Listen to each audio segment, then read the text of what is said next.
Om Ajnanatimirandasya Jnananjana Shalakaya Chakshurunmilitam Dhena Tasmai Shri Gurave Namaha. Hearing transcendental sound and glorifying Krishna through singing, dancing, and hearing about him.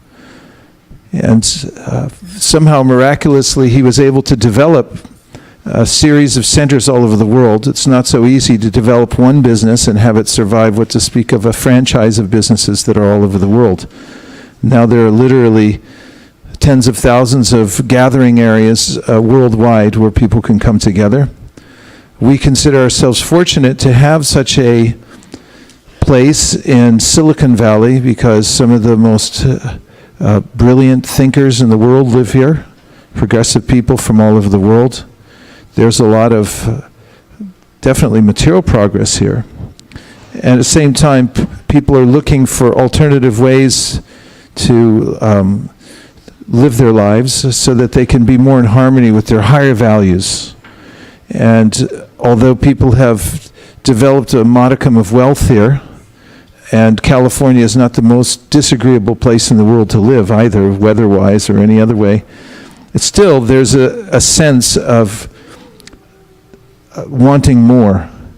And we feel very confident that we can offer that because we're following the protocol given to us by the great teachers who have passed it down, and we're not changing what we've been given.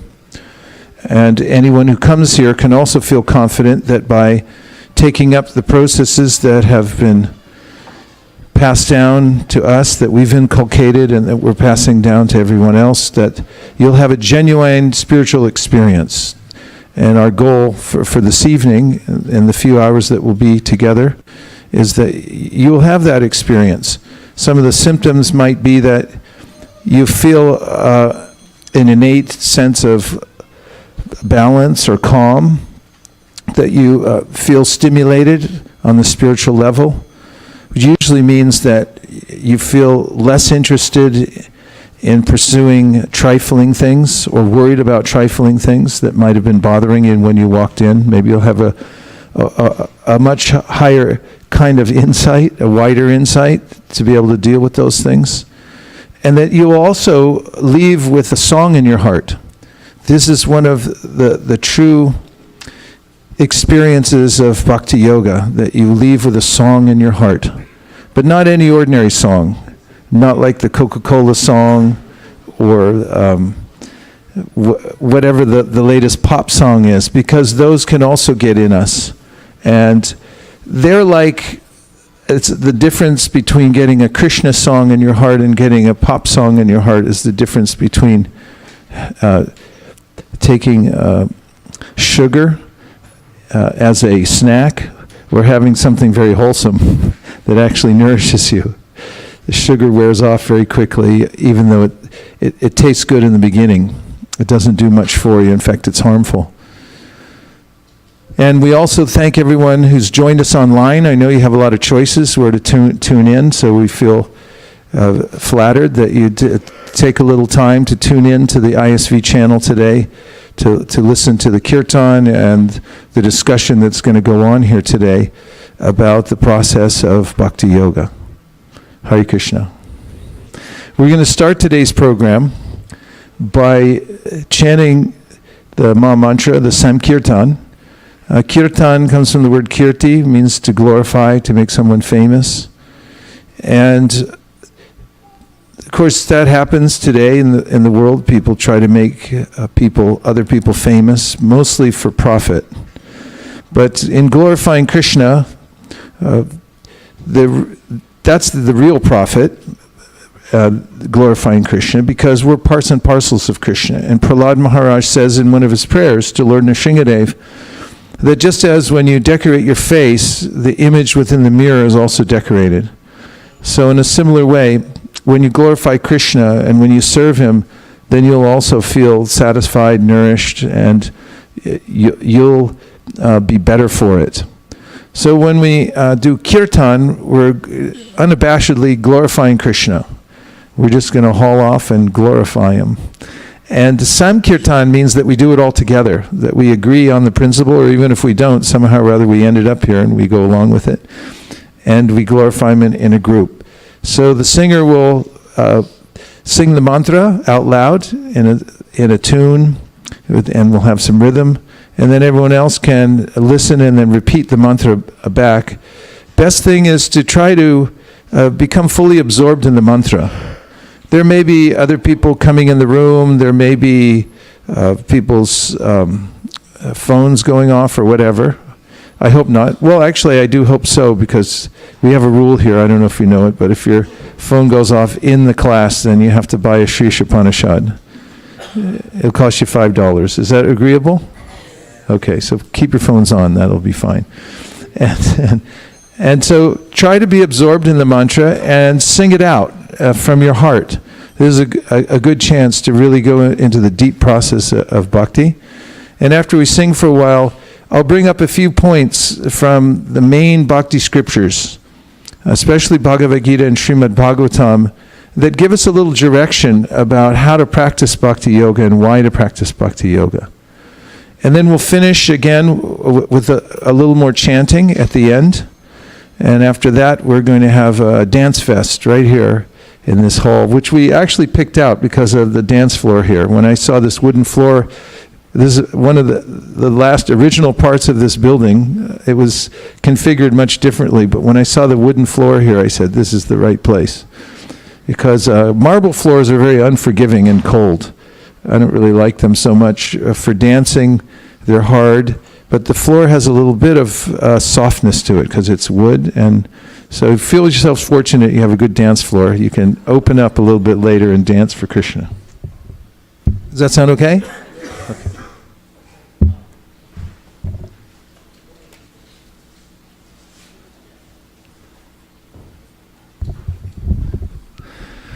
Namo Om Vishnu Padaya Krishna Preshtaya Bhutale Sri Mate Bhaktivedanta Swami Niti Namine. These are prayers to His Divine Grace A.C. Bhaktivedanta Swami Prabhupada.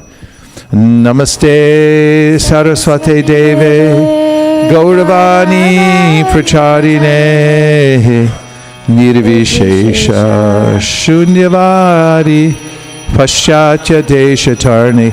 We'll project them on the screen for you also. It says Nama Om Vishnu Padaya. So the first prayer glorifies our founder Acharya as being very dear to Krishna, having taken shelter of his lotus feet. So anyone who takes shelter of Krishna, which means to abide by his instructions in the Bhagavad Gita, to give one's life from whatever situation one's in now to Krishna. This is surrender.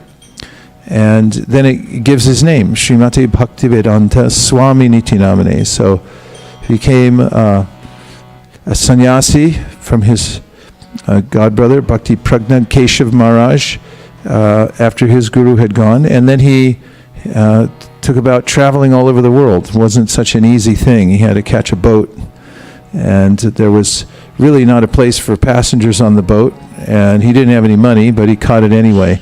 This is the spirit that we try to imbibe when we join the ISKCON movement, because it has this history of our founder Acharya who caught a boat, even though he didn't have money and he didn't have a place to stay. He just thought, I have to do this. So that's an indication of how to advance spiritually. You just have to think, I have to do this one way or the other. Because it's not going to necessarily come to your door and say, here's exactly how to do it, we got a ride for you, and there's a place for you to stay. You may have to push your way forward. Does that sound okay? Say yes. Okay, you're in. Then Namaste Saraswati Devi Gauravani Pracharine. So Gauravani is very special because it means the speech of Lord Chaitanya. So we, through our great teaching acharyas, those who teach by example, and they also leave behind volumes of literature, have revealed to us and to the world that the most recent incarnation of Krishna, according to the Srimad Bhagavatam and numerous other scriptures, is Sri Chaitanya Mahaprabhu. He's Krishna himself, but he's appeared especially to show us how to enact the instructions that Krishna gave us in the Bhagavad Gita. And although he's Krishna, he came as Krishna's devotee to display his pastimes. Of course, he also performed many wonderful miracles, but the greatest miracle of all is that he taught how to love Krishna in Vrindavan, which is the most rarefied type of love for God, and he distributed it freely to everybody. There was no qualification, because in Kali Yuga, the present age that we live in, it's very difficult to get a spiritual standing just by birth or by one's family, because things are a little mixed up and confused in this age. No? Yes. So then Gauravani, the name is also very powerful because God speaks. And it's not that his will is unknown. It's very much known, especially in the Bhagavad Gita, Srimad Bhagavatam, and other scriptures. But he comes personally to the world. As he says in the Bhagavad Gita itself, Paritranaya sadhunam vinashaya chaduskritam dharma samstapanartaya sambhavam yuge yuge. He says, millennium after millennium, I appear in the world directly. So this is a great cause for celebration that God comes and walks the earth. He's a person. And when he comes, he also speaks. And that's something you definitely want to hear when he speaks. It's recorded by those who heard it. And the Gauravani, or the words spoken by Lord Chaitanya, are so important that if you listen to them, and for instance, if you were to hear something where Lord Chaitanya Mahaprabhu gave something that sounded like an instruction to the whole world, and then you said, I think I'll pick that up for myself. So you're entitled to do that. It's not that you have to wait. You can say right away, today, at any time, that Lord Chaitanya Mahaprabhu gave an instruction. For instance, he said, become spiritually qualified. Make yourself qualified by following the practice, by following the instructions of Bhagavad Gita and Srimad Bhagavatam, and become a great teacher of this science, and become an instrument for Krishna's compassion for other people. So if he gave that instruction, you can pick it up.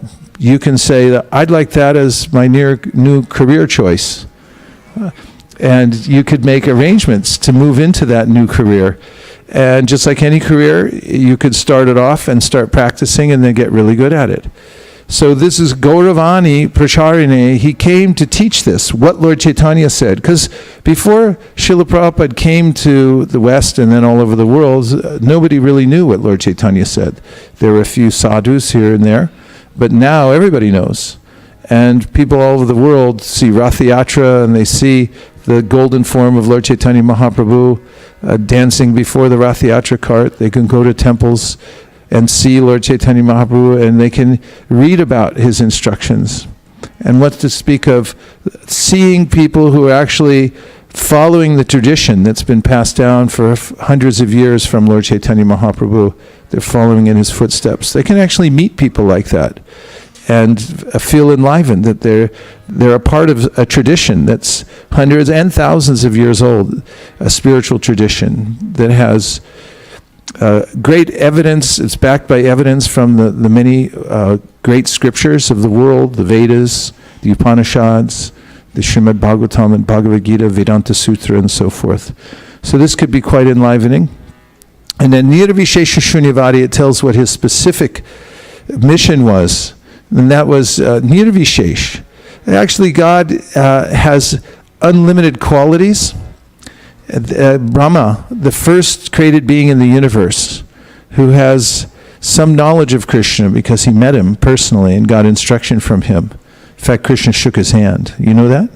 Second canto of the Srimad Bhagavatam, after Krishna meets Brahma, he gives him some instruction, very particularly the Chaturshloki Bhagavatam, which you can read about in the second canto of the Bhagavatam.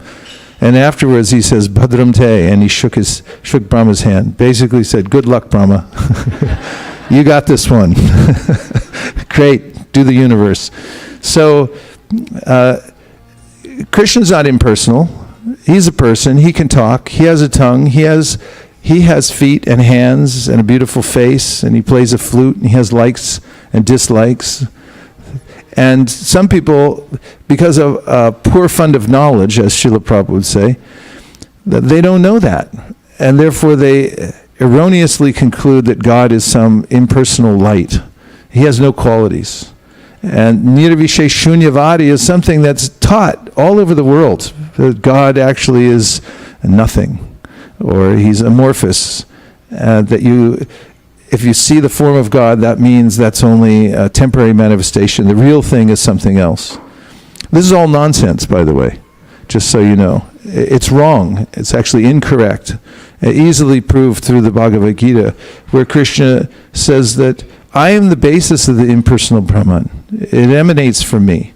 I'm the person behind it. And the Sri Upanishad, the devotees praying, please remove the effulgence of your transcendental rays so I can see your form of bliss. You're the eternal supreme personality of Godhead, like under the sun, as am I.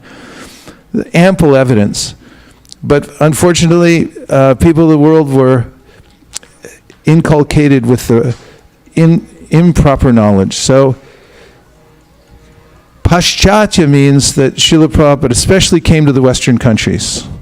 Here in the West, especially in the 1960s when he arrived, there was a cultural revolution going on. You all missed it. I saw it. I was there. I'll tell you about it. It had its wild side, but it also had a very sweet side in the sense that the music, the poetry, and the general mood of the people were that they wanted something more. They wanted something higher, and they were willing to drop the other kinds of material things in their life, at least for a while, to try out a spiritual way of life. So hundreds and then thousands and then tens of thousands of young Westerners came to meet Srila Prabhupada and join the Hare Krishna movement. This was a special arrangement by Krishna himself, so when his pure devotee came here, there would be some facility. And also, I dare say, to show that if you try to catch a Jaladuta, you take a risk for Krishna, he'll back you up. He'll really back you up. And the bigger risk you take, the more he'll back you up. So feel free, this is Silicon Valley. We take risks here. Get your own spiritual startup going today. There's plenty of venture capital.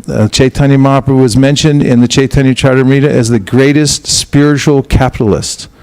And if you go to him and say, you know, I have nothing, but I have a good idea. I'm going to invest my life in this Gauravani, teaching Lord your message, Lord Chaitanya Mahaprabhu.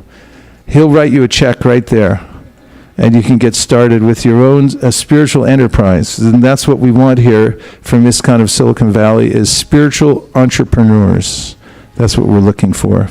Those ready to risk their lives to spread the Gauravani. So Paschatya means, Paschatya Desh means he came to the Western countries where people didn't know anything, and Tarine, and he delivered the people there. So this is a miracle that he did this. So this is when we sing this prayer before we then go to the next prayer, which is Sri Krishna Chaitanya. Please say. It's coming to a theater near you soon. Prabhu Nityananda, Sri Advaita Gadadhara, Shivasari Gaura Bhaktabrinda. This, what you see before you on the screen, is the Panchatattva, the five truths.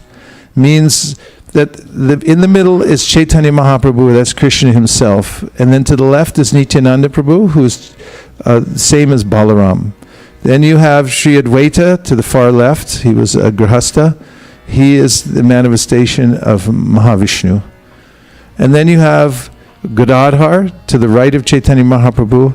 He's the manifestation of Radharani in the pastimes of Chaitanya Mahaprabhu. And then Srivas. He's actually in Krishna's pastimes Narada Muni, but he represents the living entity. So these are the five truths together. God in variety. And why does he come in variety? To enjoy the mellows of love, because there's no love if there's only one, and therefore the Vedas say eko bahushyam. The reason that the one became many is to enjoy rasa, to enjoy relationships of love.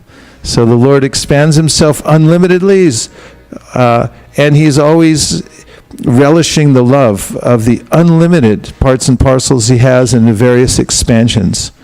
So when we say these names of the Panchatattva, we're cleared to chant the Hare Krishna Maha Mantra. So this is the recommended protocol, to say this mantra before you chant the Hare Krishna Maha Mantra, and then you have a clear landing field and takeoff area. Okay?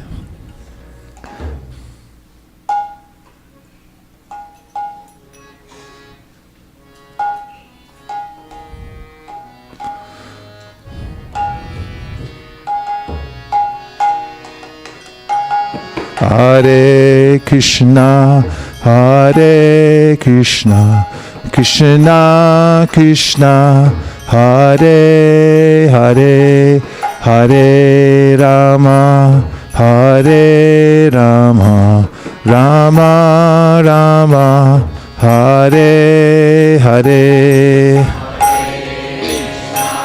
Hare Krishna, Krishna Krishna, Hare Hare,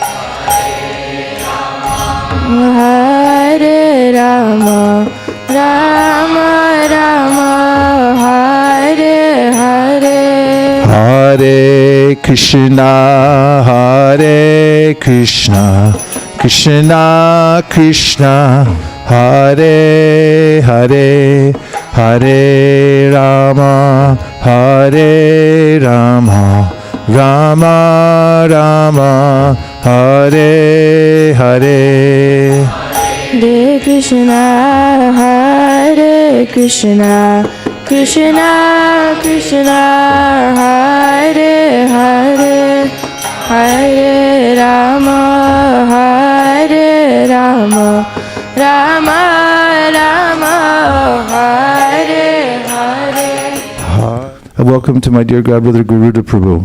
Hare Krishna.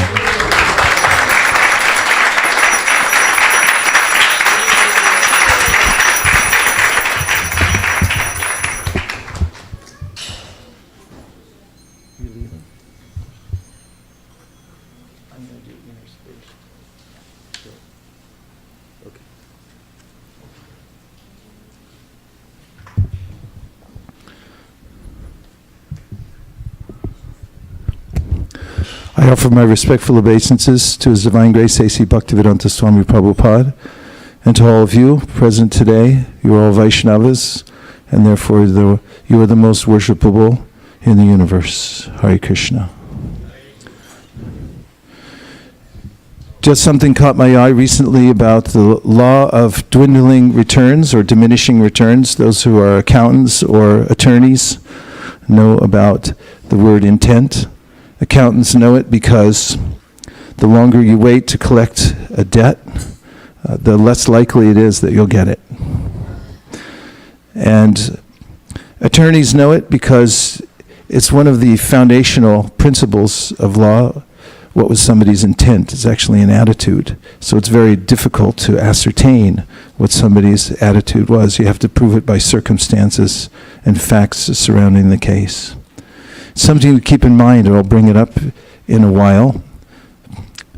But I was reading recently about how Srila Prabhupada, when he was expanding ISKCON throughout India, had his eye on a piece of land in Juhu Beach, and had promised Krishna that he would procure that piece of land for the Lord. And later on, he got the opportunity to do that.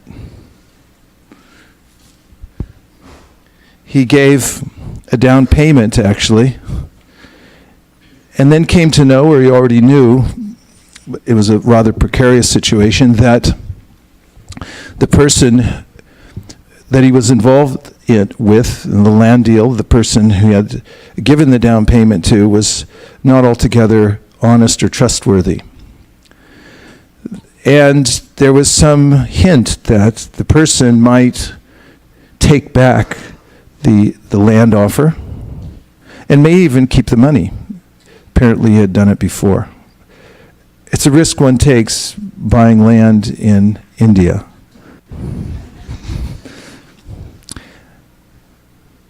Srila Prabhupada's strategy was that as soon as he had given the down payment, and at least the door was open for his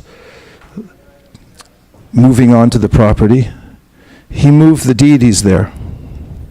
As you all know better than I do, when you move the deity onto a property, that property then belongs to the deity, and you can't take it back.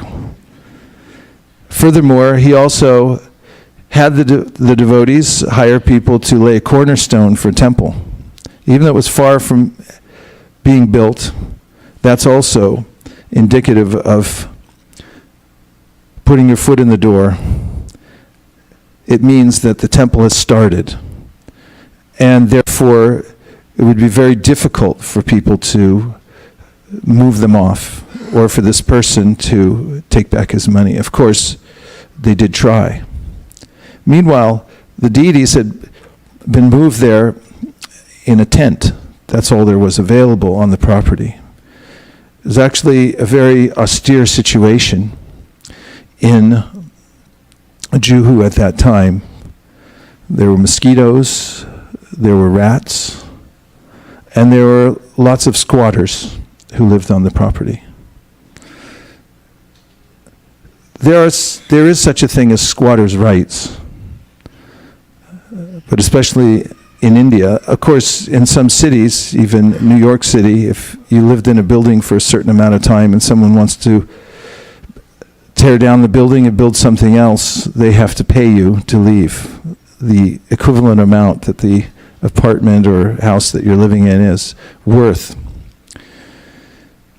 So this strategy was successful. Prabhupada moved the deities, and then he made the cornerstone, and then he started moving devotees onto the property who lived in these very austere conditions for some time and were challenged quite a bit. So when I was reading that story, I thought of how it's described by Kaviraj Goswami in the Chaitanya Charitamrita that our hearts are really meant for building a temple for Krishna. Somehow or other, due to neglect, they've been left to rats, mosquitoes, and squatters. And squatters come in the form of unwanted desires, attachments to this world. Of course, rats and mosquitoes I'll leave to your own imagination, but they're not considered favorable in any environment. And the recommendation by Krishna in the Bhagavad Gita, no matter what situation of life one is in, is to take up Krishna consciousness right away. Essentially, move him in.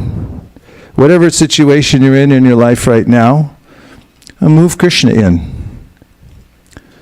Even you may not have a very favorable situation for him to live in right now. There are still maybe squatters. And incidentally, on the Juhu property, it took years to legally move the squatters off the property. They had stayed there I think up to a decade or more before the last ones were relocated to other places. So when we start our Krishna consciousness, it may not be that we're alone in there. In there meaning in the core of our heart, there may be other kinds of entities who are squatting. Somehow or other, we let them in, and now they refuse to go. Anybody had an experience like that? And necessarily, as long as one has a material body, there will be disturbances from other kinds of entities.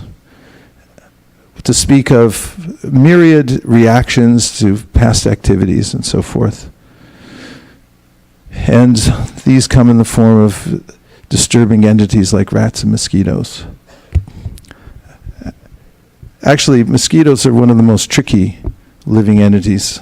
I watch them sometimes, so trying to avoid them as much as possible, but they have a mystic power by stealthily moving about so that I can't detect where they are and then ending up somewhere where I don't want them.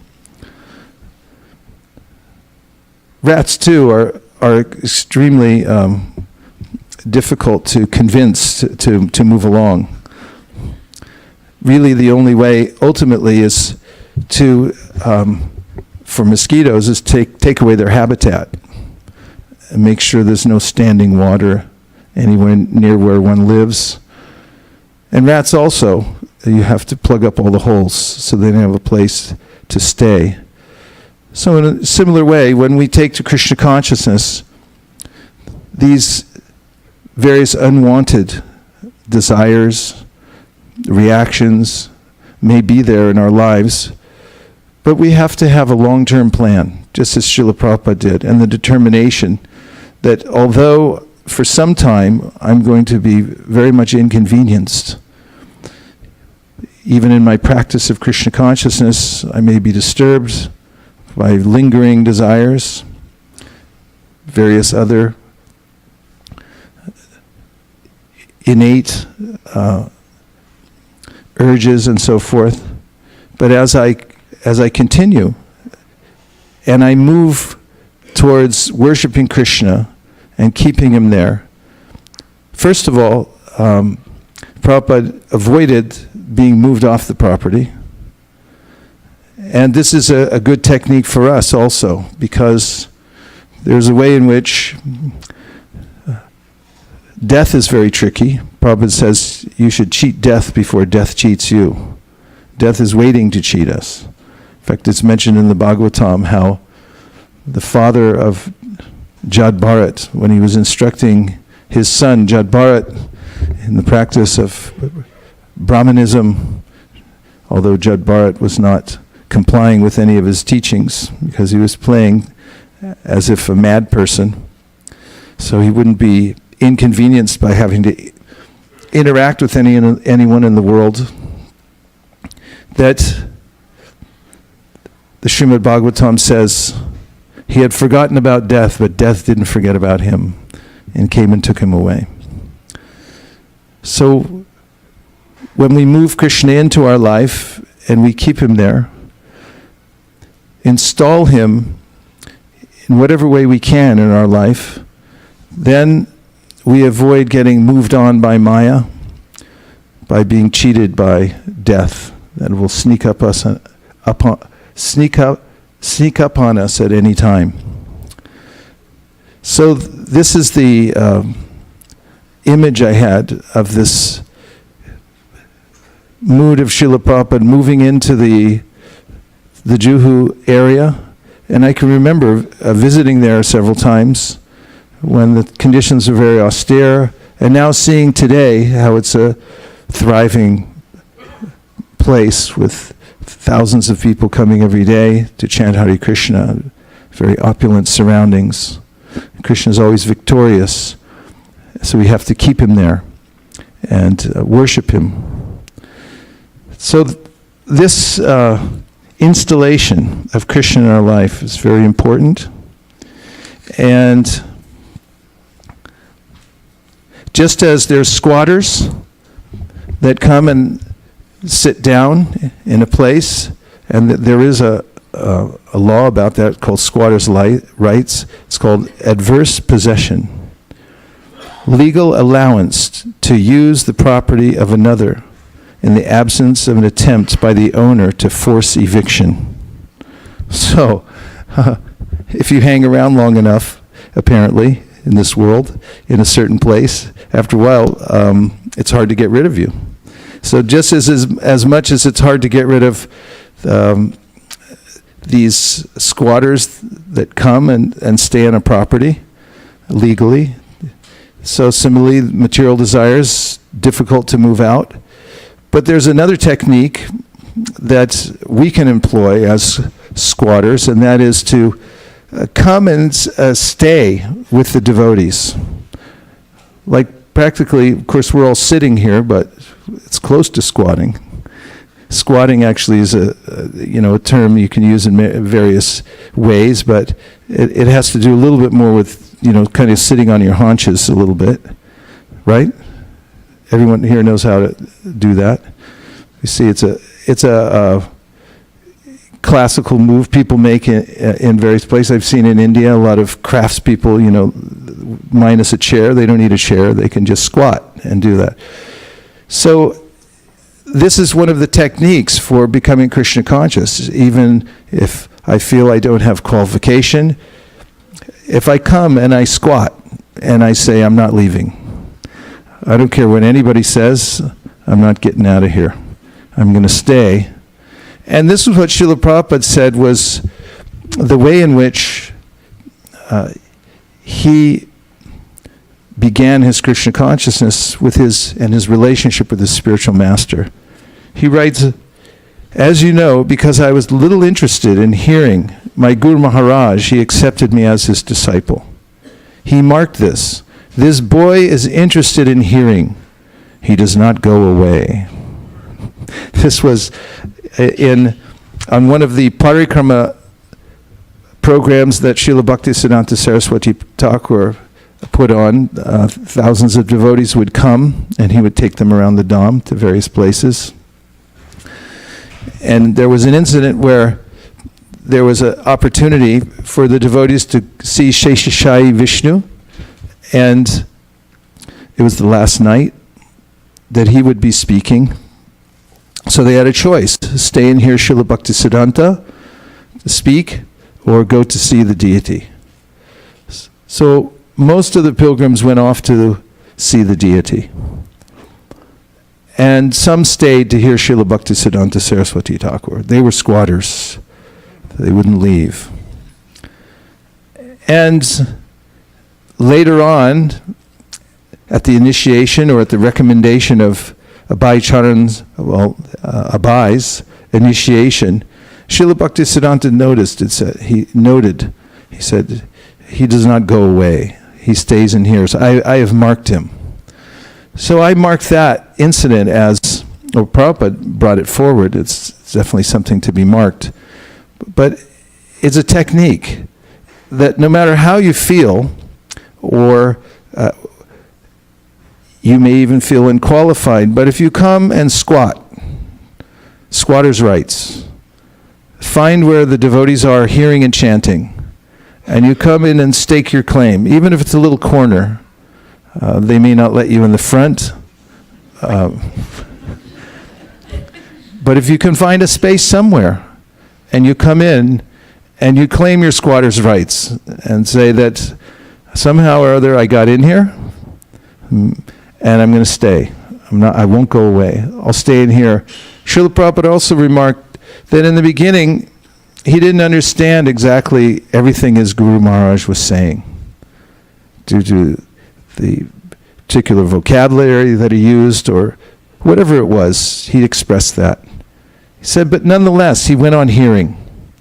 This is the emblem of a person who is on the threshold of advancing in Krishna consciousness. There's a desire to stay in here with the understanding that if I do so, this transcendental vibration will transform me. This is what the Srimad Bhagavatam says again and again. Kapila Dev mentions Satam Prasangam Amavirya Sambido Bhavanti Hrit Karna Rasayana Kata Tajjoshanad Ashu Pavargavartmani Shadaratira Bhaktira Nu Karmishrati. That step by step, if you stay in here, in the association of devotees, the transcendental vibration is very sweet. And it will naturally transform you if you stay in here. It enters into the ear, goes into the heart, and has a systemic effect on one's life. In fact, it changes the direction of your life, the sound vibration. As it enters your ear, goes into your heart, you go from having an interest in the material world to having an interest in the spiritual world. You transfer your interest. In fact, Srila Prabhupada writes elsewhere in the Bhagavad Gita about the way in which one loses one's long-cherished desire to enjoy the material world. This very... Oh, here it is. Prabhupada writes, the living entity, if he submits to this hearing process, will lose his long-cherished desire to dominate material nature, and gradually and proportionately, as he reduces his long desire to dominate, he comes to enjoy his spiritual happiness. And this is in regards to hearing, if one submits to the hearing process and stays with it. Similarly, in the Bhagavad Gita, in the 7th chapter, first verse, Krishna says, and this is a verse that Prabhupada quoted frequently. In fact, he spoke on it more than any other Bhagavad Gita verse. Maya sakta mana parta yogam yunjan marashaya ashamshaya samagramyam yata gyasasi tashtrinu. Tashtrinu means, just hear about me, Krishna is saying to Arjuna. And from there, you'll come to know everything. Jnanam viganam sahitam yajgyava mukshasheshubhat. He's saying everything will be revealed to you through the process of hearing, tashtrinu. And in his purport to that verse, he quotes the sequence of verses from the Srimad Bhagavatam, 1st canto, 2nd chapter, that he also quoted when he was on the Jaladuta, as the means by which he would be able to re-spiritualize the world. Beginning with the verse, Ashrinvatam Swakata Krishna, Punya Shravana Kirtana, Ridyantaksto Hibadrani Vidhunoti Suritsatam. Indicating that because Krishna is there within the heart, when he notices a devotee listening, staying, not going away, that he helps from within the heart to move out all the inauspicious things. It happens by Krishna's arrangement. And in fact, when Devahuti wants to know from her exalted son, Kapiladev, what is the means by which one can overcome the onslaught of material nature? And she laments the fact that it's extremely difficult to overcome the turnings of the mind.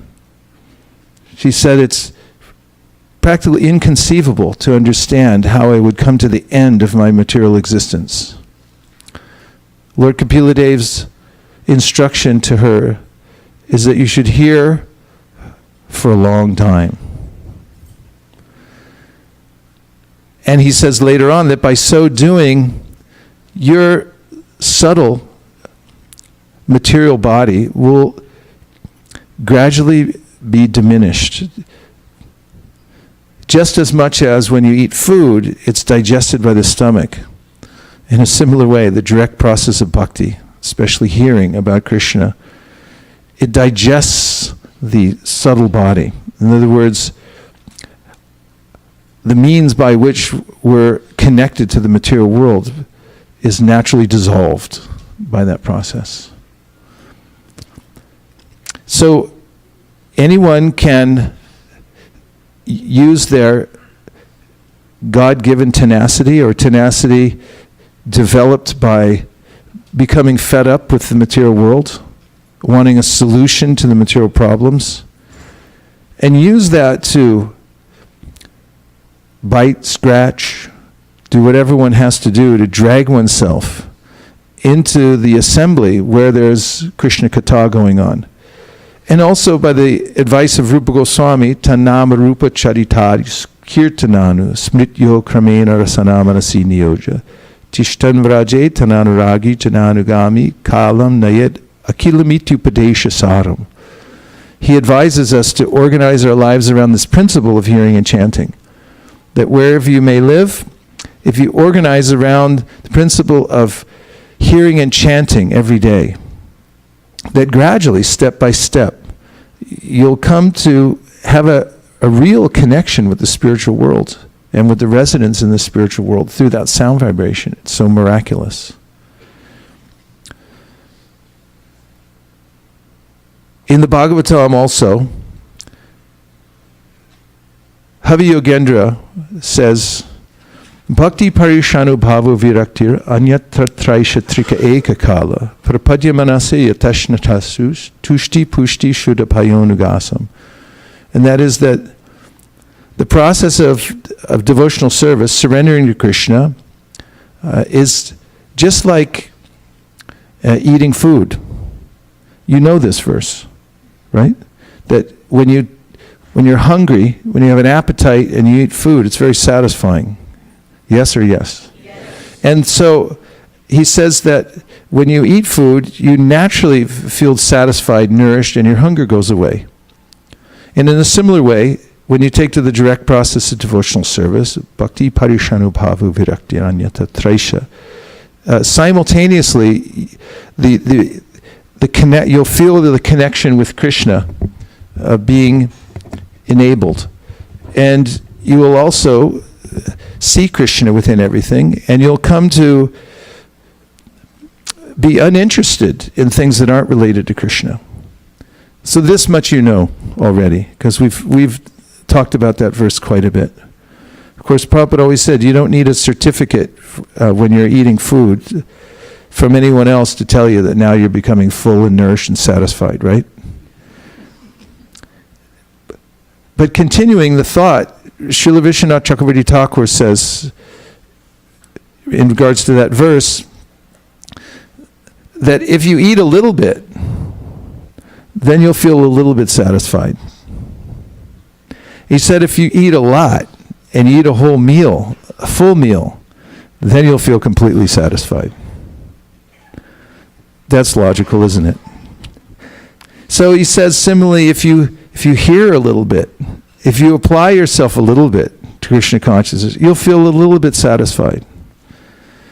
And, give me the second part, if you apply yourself a lot, if you take in a lot of Krishna Katha, then you'll feel very satisfied. And then he goes on to say that, and just as any analogy has its weak points, so the analogy of eating is not exactly parallel in this case, because if you eat enough, you may come to the point where you don't want any more food.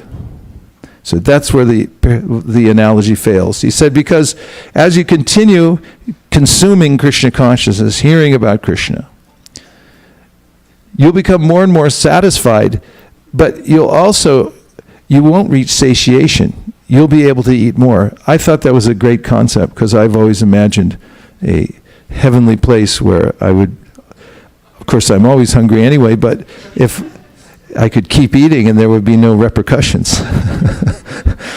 That situation exists only in the spiritual realm, which is here, literally here, H-E-A-R, in hearing. Be here now, H-E-A-R now. Wherever you are, be here now, and continue to keep the vibration going. And then you can be assured that you're advancing in devotional service when you're attentive to that vibration.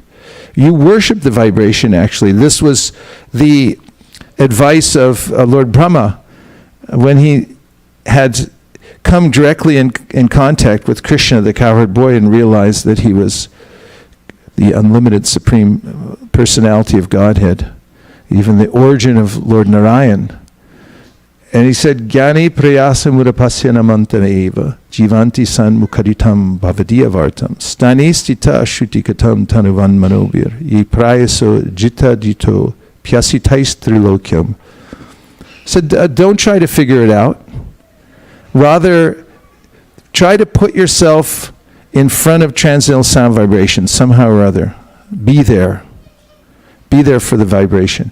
And he said, worship that vibration with your body, mind, and words, which means that you have to be well informed to understand what it is, where it's coming from, and what it will do for you.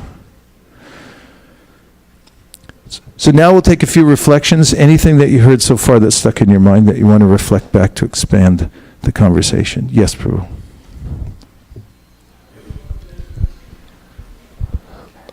I should invite Krishna in my life in the current circumstance, no matter, even if the condition is not favorable for Krishna to come and live in.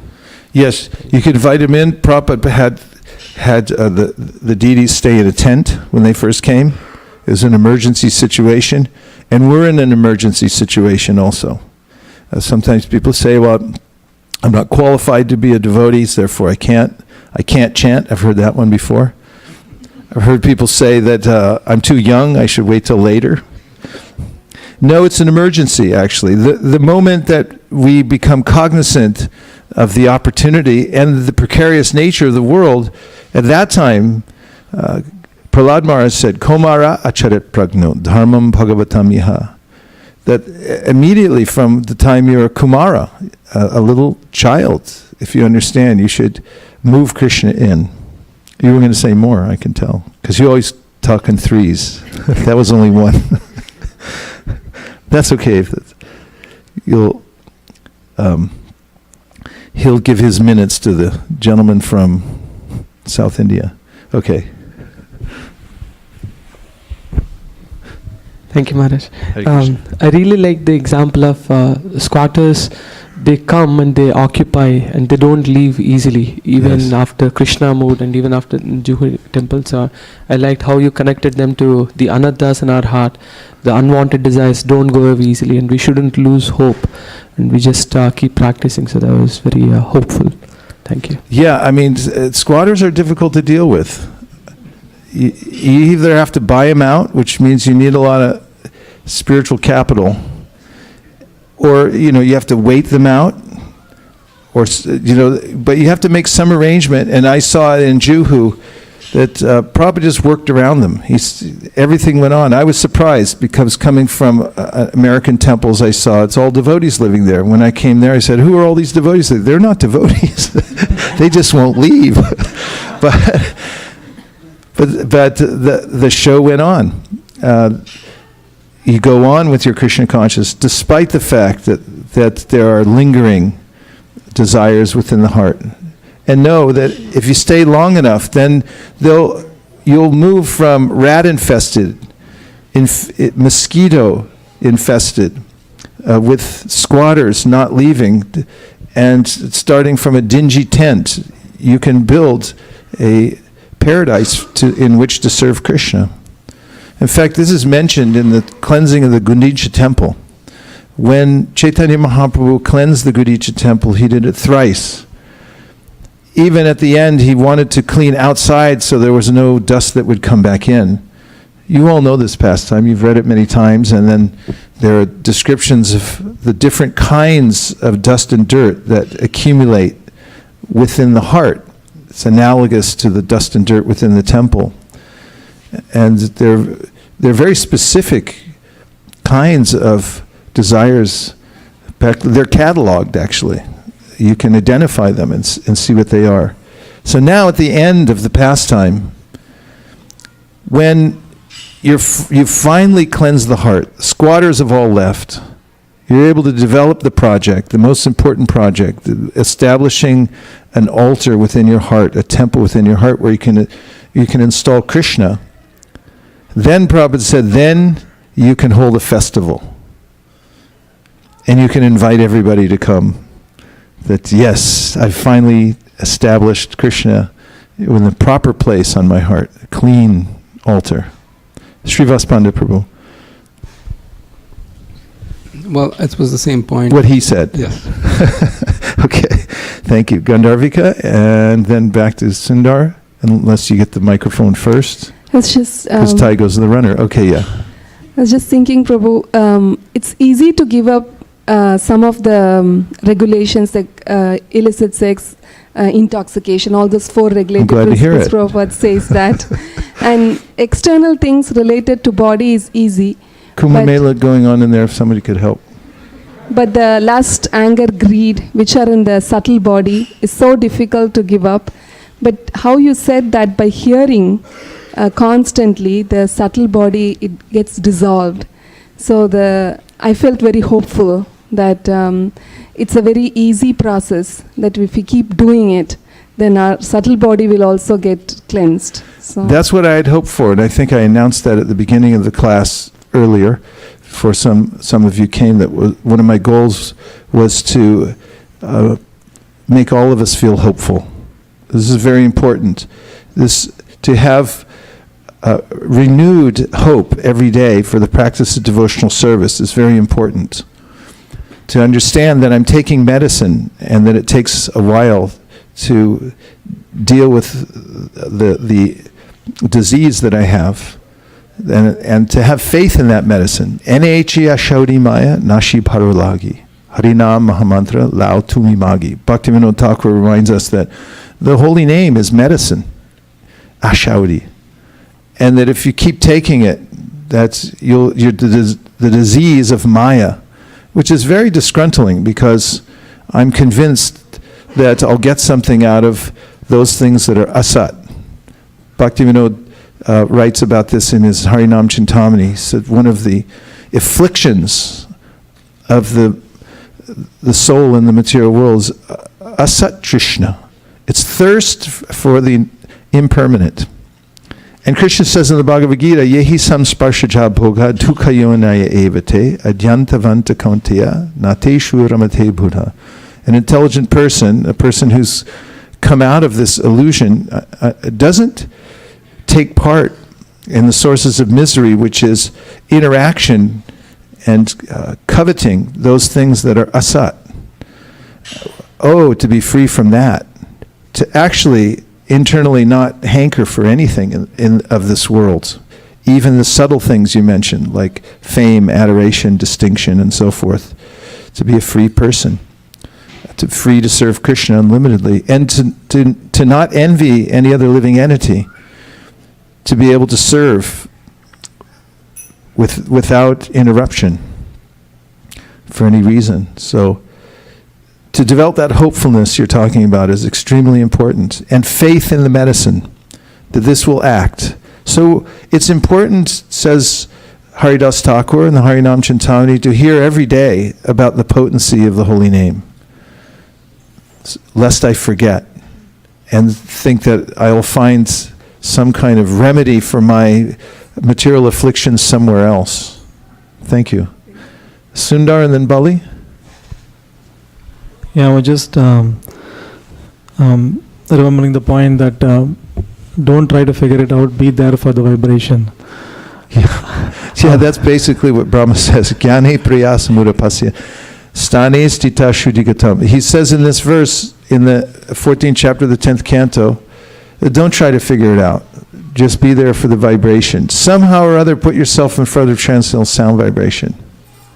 Of course, it doesn't mean that we don't use our intellect to investigate the philosophy of Krishna consciousness, to overcome doubts and things like that.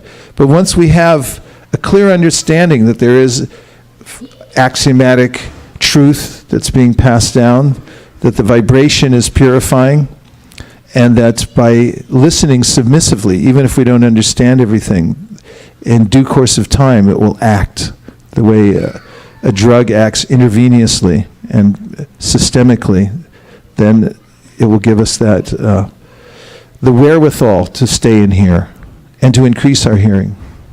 Bali Prabhu. Just one addition, Prabhu. Please. When you said be there for the vibration, I remembered the quote from you that you often use is if you don't like the subject, if you don't like what you're subjected to, change the subject. Yes. There are two subject matters in this world. One is of Maya and one is of Krishna. Anyadevohor sambhavad, anyarahora sambhavat, iti shushumatiranam yenas tadvichakshire. Sri Ishaparishad said, the dhiras, the very sober, spiritually minded people have figured this out. One result comes from worshipping the supreme cause of all causes, and another result comes from worshipping that which is not supreme. And if you study the difference in result, it's vast. One leads to the process of birth and death in the material world, and the other leads to the spiritual world and unlimited happiness. Saukyam tvanantam. Bali Prabhu? I think, first of all, I was thinking exactly same time that when Prabhuji is going to drink water, at the same time you drink the water, it's like telepathic, looks like, because I was praying for maybe. But my question is in just giving a indication of connection. As you mentioned about the Juhu temple and how the old days struggle for, fighting for existence of the temple, Tamal Krishna Goswami Maharaj and many other, Giriraj Maharaj was initial days contributed a lot. But comparing to that day, now if you see, just imagine when Prabhupada's Samadhi was demolished in one of the temple because of the national highway or something to be done, and there was not such, consensus, or we didn't struggle that much. So, and down the road, we never know, after 100 years, there could be many other demoniac things comes, and temples or things would be, attacked. And because in our tradition, Krishna's Leela means wherever Krishna is performed, either in Vrindavan or in Ajodhya or any other places in Mayapur, we consider it like very sacred and divine.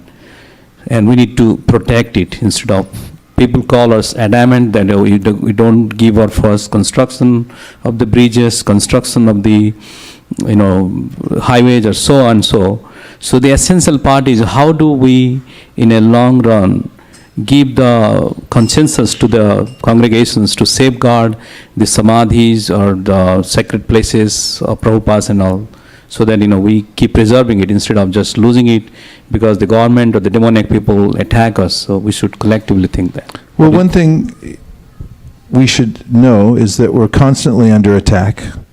Prabhupada compared our Krishna consciousness movement to declaring war on the illusory energy. And there's, even in Prabhupada's time, there were attacks here, there, and everywhere. And even in this time, there are attacks here, there, and everywhere. And we can't expect that you can leave anything just for, and take it for granted that it's going to be okay. Somehow or other, the time factor is so tricky that things you thought you took care of will circle back and haunt you later.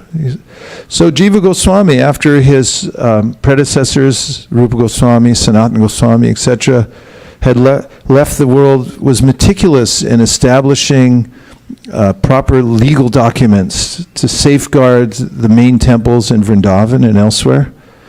You might think that the Goswamis of Vrindavan simply sat under a tree in Vrindavan and chanted all day long. But they also excavated holy places, they built temples, and what to speak of doing legal work. There were legal instruments that Jiva Goswami had connections with big people. He made sure the paperwork got done, and even during some times when temples had been knocked down, some of the Goswami temples had been spared because of that. So it is one of the ways in which Prabhupada showed us that you have to be very, very careful. In maintaining an organization, there's meticulous bookkeeping, rules, permits, everything. We know about this. We were just talking about it recently. You have to be very careful not to take anything for granted. Maintaining an organization like this, this is a small little place we have. And to get to where we are now, we've fought for how long have we been here anyway, ISV? Since 2000, how many years? I can't understand anything now. No, ISV from the beginning. I want to start in the house on New Jersey Avenue. 23 years. And, everybody knows, moving from one place to the next, we got kicked out of every place we've been so far. We got kicked out of the New Jersey house because the neighbors realized we were a religious group having a Sunday program with deities in the living room. Then we moved to the storefront, and I think that the limit was the third Janmashtami we had there, where 1,000 people came, and then we had to move from there, got to the next place, commercial building. We got kicked out of there too, which I'm actually happy about. But it's not an easy thing. Every ISKCON temple I've ever been to in the world has some story of somebody complaining, or some harrowing experience where they almost lost the building, or they're, so these things are always going on. We're basically kind of in a foreign environment in a way, because we're advocating something that doesn't really make sense to a lot of people. Yanisha Sarvabhutanam. In the Gita, Krishna says what's night for all beings is time awakening for the introspective sage. I mean, we're up at 4, everyone's going to sleep at that time tonight. And so, we have to do everything that we can. This is part of devotion to Krishna, is being meticulous in maintaining his organization. For instance, here at ISV, we have a duty to protect all the children. In ISKCON, there's a child protection office, and every temple is supposed to do due diligence to make sure that everything's done according to the letter of the law to protect the children. And that's devotional service. And all the other seemingly tedious tasks that one has to perform in order to protect the buildings, to protect the legal status, protect the devotees, and so forth. This is what Goshti and Nandis do. Otherwise, you can go sit in a cave. But even that will be challenged. People will come along. That's my cave. Radhanath Swami told me he saw sadhus fighting over caves. Like, I was there first. No, you weren't. So this is inevitable here in this world. Everything gets churned. And we see, there have been attacks on holy temples in the Dham and so forth. The Dham, of course, is never affected because it's transcendental to these things. But it's our duty to do everything that we can. I don't know what more to say to that, but so suffice it to say I've said enough for now. Prabhu. Here comes the mic. He's wide open. Down the field. It's good. Got to turn it on. Thank you, Prabhu. The simile of squatters and how it drags us into things that we don't want to end up in is very relevant. I want to somehow connect it with the question that I asked last time. Okay. And my question that time was, we know bad things. If you point that directly towards your mouth, we'll hear you 32% better. Yeah, try that. All right, 32% better. So the question last time I had asked is we all know that bad karma will lead to bad results, and still Krishna permits it somehow. It seems like we are impelled like a runaway train, and we get into trouble, and then we realize, why did I do it, right? Hopefully. So these things that we end up in, are these like the squatters which are hard to get rid of? Are these somehow God is trying to tell us that, unless you go through this experience, you won't understand the meaning of it? I mean, I can relate to so many things my father said, don't do. And I still went ahead and did. And you still what? Went ahead and did those. And do you do them now? Well, I don't do anymore. But why not? Because I learned through the experience, right? What? Because why? The experience. Okay, there you have it. So Prabhupada gave a similar example. He said his child one day, one of his children, was very interested in the table fan that was going around and around, and kept getting up to touch it. And Prabhupada kept telling him, no, get down, don't touch it. And one of Prabhupada's friends was there and said, no, turn it down a little bit and let him touch it. So they did that, and the child came up, touched it, and wham! And then he knew he didn't want to touch it anymore. But Prabhupada gave that example. And so you can learn, especially you can learn by hearing. In the Srimad Bhagavatam, as I expressed last Wednesday, or maybe it was yesterday, it gives us various scenarios, psychological workings of living entities in the material world, and helps to show us what the beginning, middle, and end looks like. So we don't have to experience it ourselves. We hear about great kings who become enamored of the material world, or have a particular burning desire to have some material possession and they go after it, and then they end up giving it up in the end. So an intelligent person can hear these things and have a modicum of detachment from the material world just by hearing. So would it be right to summarize that the experience is important to go through, even if it is an unpleasant experience, to understand that this is Maya and it's not the experience real thing? is important, but it's important to have hearing plus the experience. As Prabhupada mentions in the Srimad Bhagavatam in relationship with Daksha. Daksha had reasoned. In fact, Daksha had started with, 10,000 sons. And he sent them off to do austerities to get them ready so that they could be really good grihastas later on and do sacrifices, karmic sacrifices.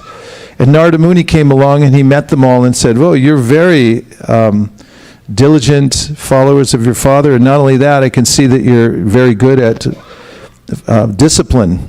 And he said, so, you don't have to do anything, you don't have to get involved in the material world, just walk away and become detached. So they did, and Daksha became a little disturbed, but he had 1,000 more sons. The same thing happened. And Narada came along and said, you're not obligated to the world, even to what your father told you, because ultimate goal of life is to become liberated. So, use this time to just dedicate yourself fully to the absolute truth. And they left. And then Daksha became very angry at Narada. And said, how can you do this? He said, because if they wouldn't have the experience, then they'd never be able to learn the lesson. But Prabhupada gives an example in his commentary that sometimes a woman, when she has a child, she said, I'll never do this again. And then she has 3 more children. And he reasons that the experience is not enough alone, because Maya is very strong. So we also have to be fortified by hearing. We heard that yesterday. Tachchadadhana munayo jnana vairagya yuktaya pashantyatmani chatmanam bhaktya shuta grihitaya. Sutta Goswami says, the 2nd chapter of the Bhagavatam, that your practice of devotional service should be fortified with hearing. You have bhakta shruta grihitaya. You have to hear from the Vedanta Shruti, from the Srimad Bhagavatam, from the Bhagavad Gita, etc., in order to take advantage of the experiences you're having now and have had in the past, so that you don't repeat the same mistakes. And yes, and I think we did go over this the other night, that actually the material world is a kind of cosmic sensitivity training, as Sridhananda Maharaj likes to say. There's a way in which we read the commentary of one of the verses in the Bhagavatam, 10.14.8, Te anukampam susamikshamanu, in which Vishwanath Chakravarti Thakur points out that after a devotee surrenders, there's technically no more karma, no more karmic reaction, but it appears that there's some kind of reactions coming in one's life. It seems like karma, but actually these are Krishna's customized sufferings that he offers us to eradicate the original mentality that we had to enjoy the material world, because there may be a residual desire to still enjoy in the material world even after we've surrendered. Possible? Yes. And so Krishna is very kind, and he's also expert at giving us, in fact, it's mentioned in the 5th canto of the Srimad Bhagavatam that after someone surrenders to Krishna, that's satyam dishati artito nrinam, naivartito yat artito yata. 5.19.27 says that oftentimes when somebody surrenders to Krishna and then they begin asking him for all kinds of material benefits, he said Krishna will give you those material benefits, but he'll do it in such a way that you won't ask for them anymore. And instead you'll ask for surrender at his lotus feet. So he's so kind. And even in the Nectar of Instruction, Prabhupada writes that once one takes to the process of surrender to Krishna, then even if you change your mind, Krishna will drag you along anyway. Yes, Prabhu?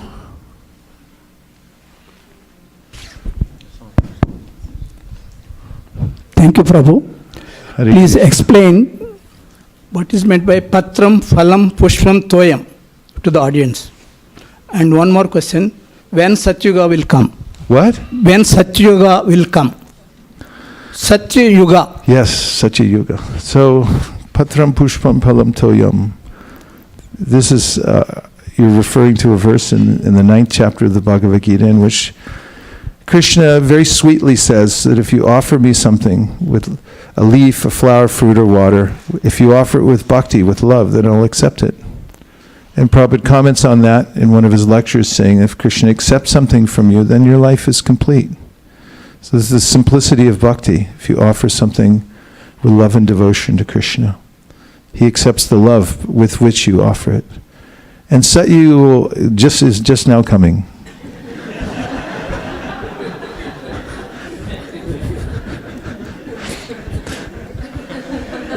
Yes.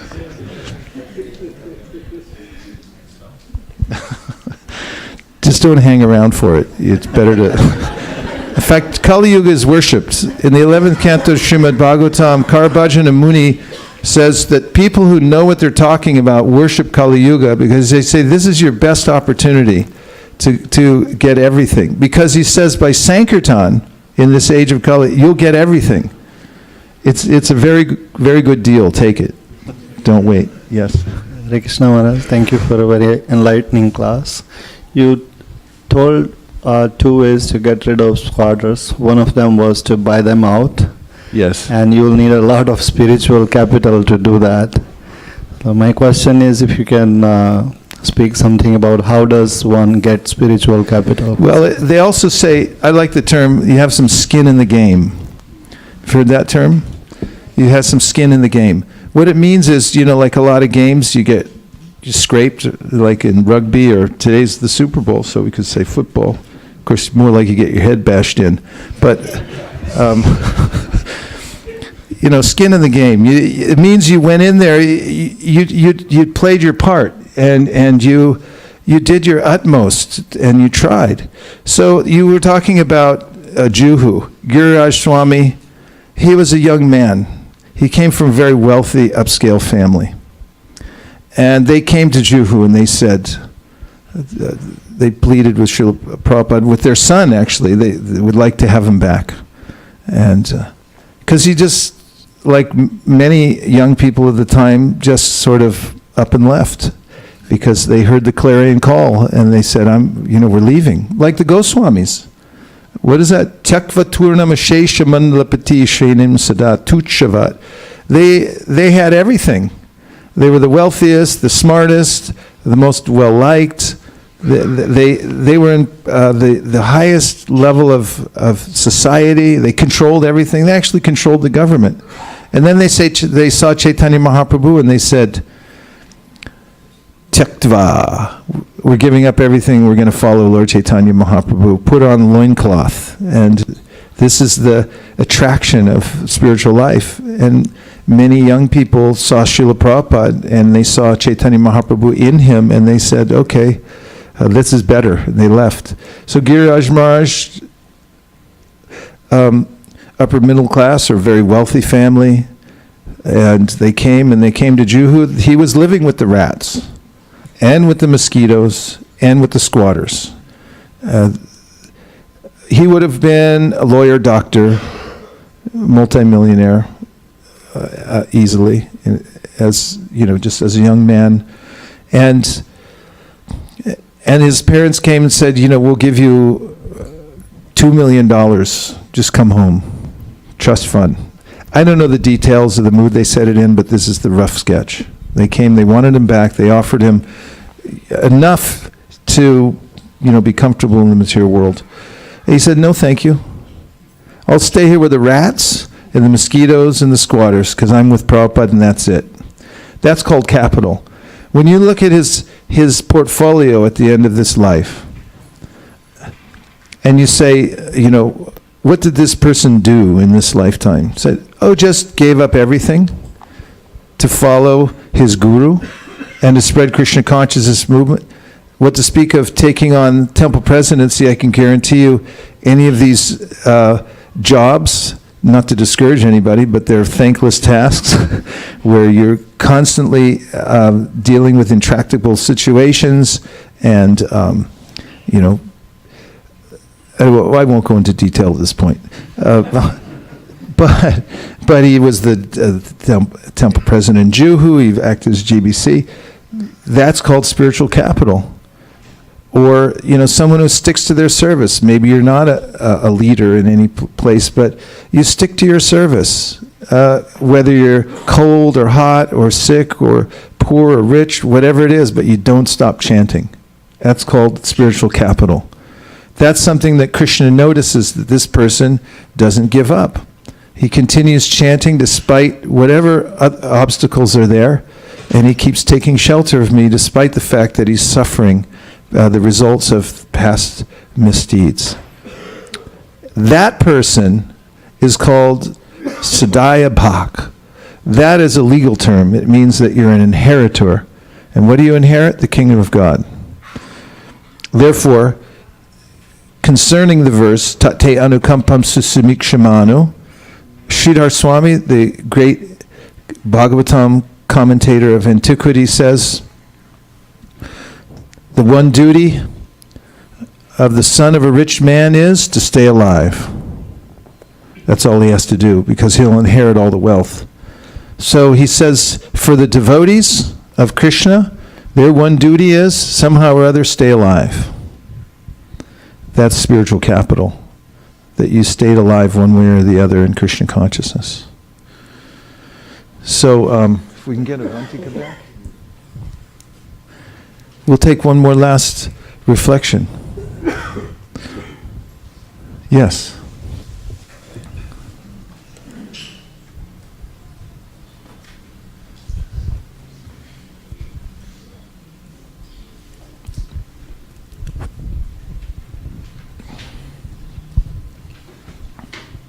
Hare Krishna Maharaj. Actually, I had a question. Maybe it should not have been the last question, but I still would want to know. Origin of the jiva? Okay, go ahead. When you said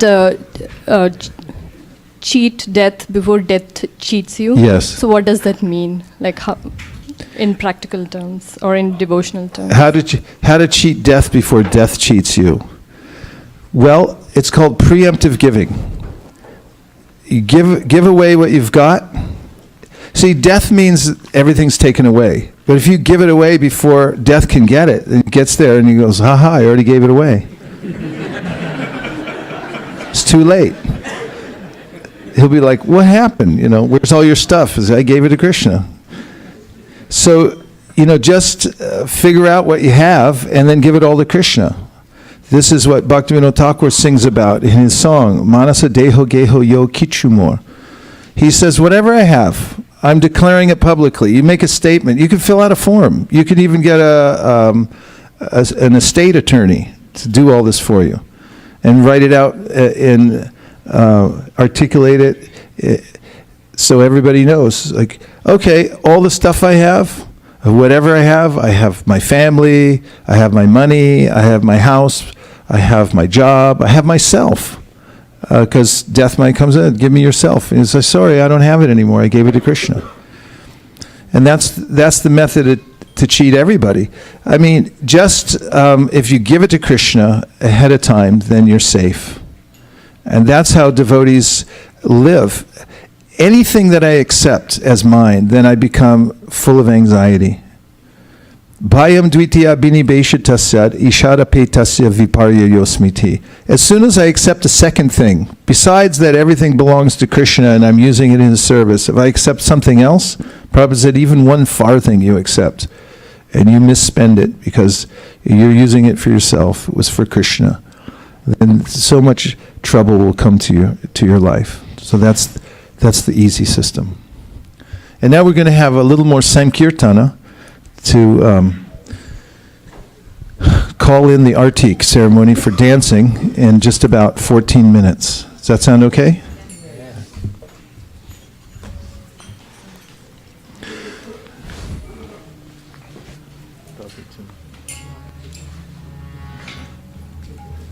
Hare Krishna, Hare Krishna, Krishna Krishna Hare Hare Hare Rama Hare Rama Rama Rama Hare Hare Premanande Nitai Gaura Hari Bo Hari Bo Hari Bo Nitai Gaura Hari Bo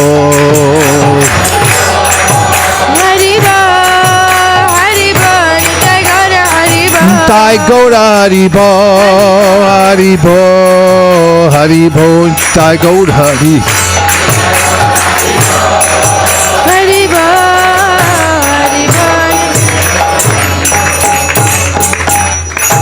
Thank you very much, everybody, for coming to ISKCON of Silicon Valley. Special thanks to His Grace Garuda Prabhu for coming to visit us. Hare Krishna. All those who joined us online tonight, we felt your presence from all over the world. Thank you very much for tuning in. We know you have a lot of choices.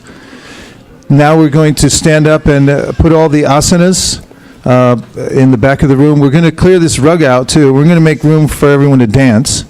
So please feel free to either dance with wild abandon, or you can dance a little bit, just move your feet, or you can dance within your heart. But this floor was meant as a dance floor, so please keep that in mind. Thank you very much. Hare Krishna.